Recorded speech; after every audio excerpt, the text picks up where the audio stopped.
Hi, it's Stephanie again. So I wanted to continue on where we left off the other video. So we're still going to be at the 1 year out on your wedding timeline. So in the last video, we talked about whether or not we wanted to have a wedding planner. We've decided where we're having our wedding reception, where we're having our wedding ceremony, and then we decided on a date and time. So these are kind of the basis where everything else will build off of.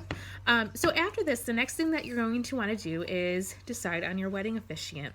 If you're having a church ceremony, you may have an officiant there, but there's also officiants that you can do, like a justice of the peace or a judge. So it's all on, again, your personal style and what you want to get out of your day and who you want to be involved in that.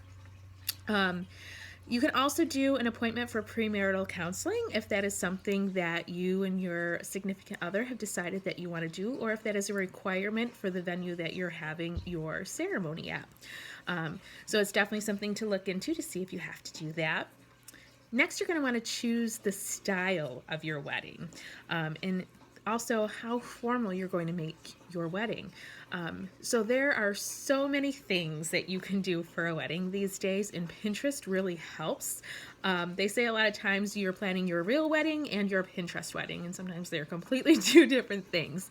But it's awesome because there are so many resources for you to really help you decide what type of wedding that you want to have for yourself.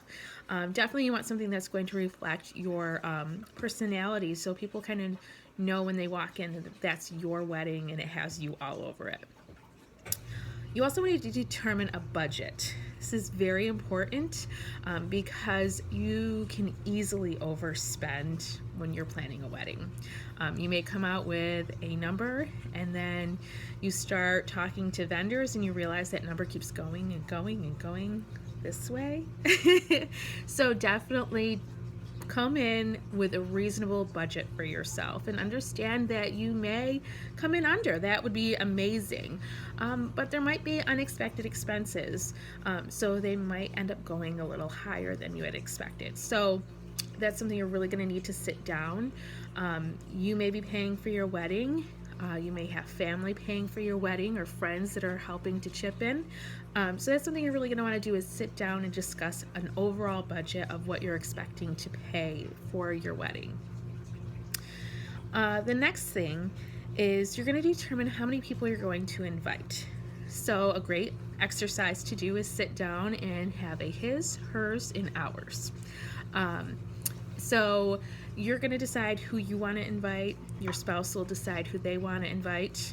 And then you're going to have parents that are going to want to invite certain people, cousins, people that they work with as well. So you want to kind of make a really firm list so you kind of know what number you're working with.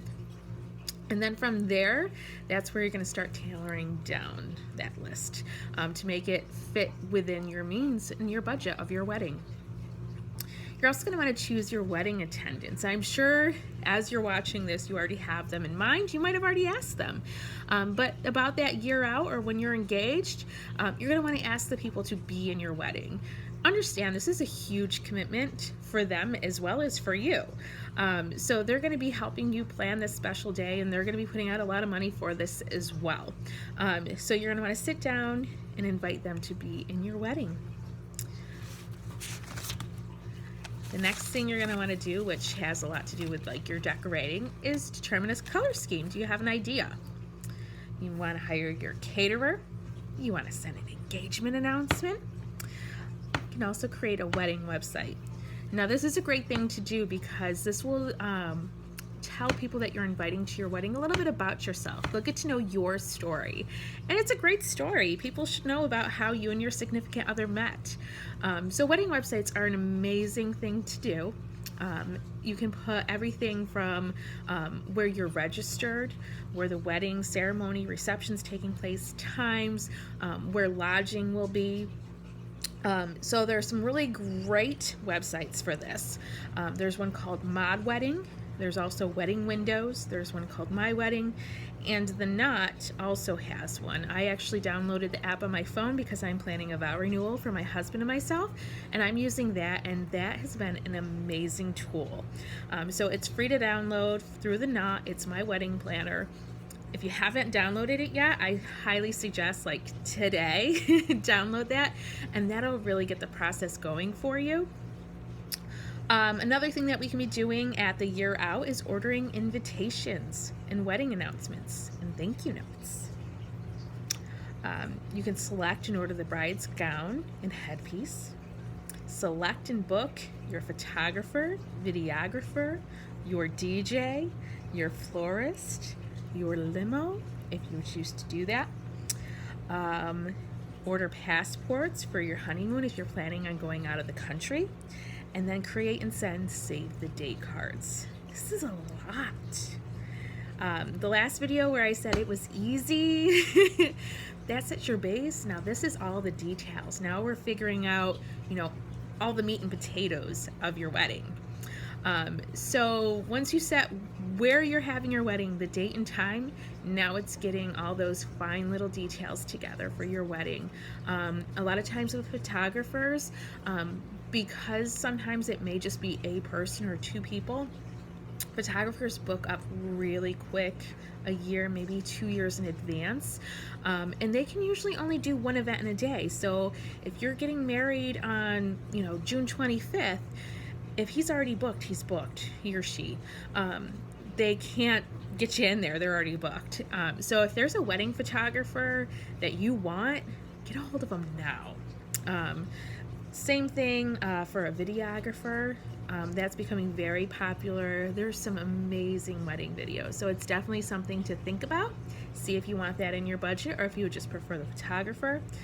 The florist, it doesn't hurt to start talking about your ideas with the florist.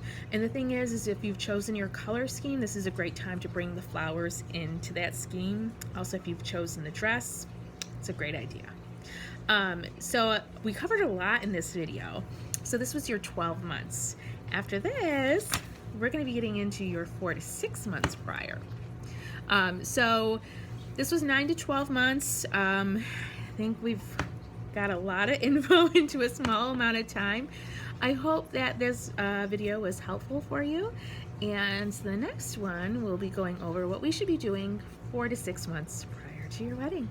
You all have an amazing day again, and we will see you soon. Bye.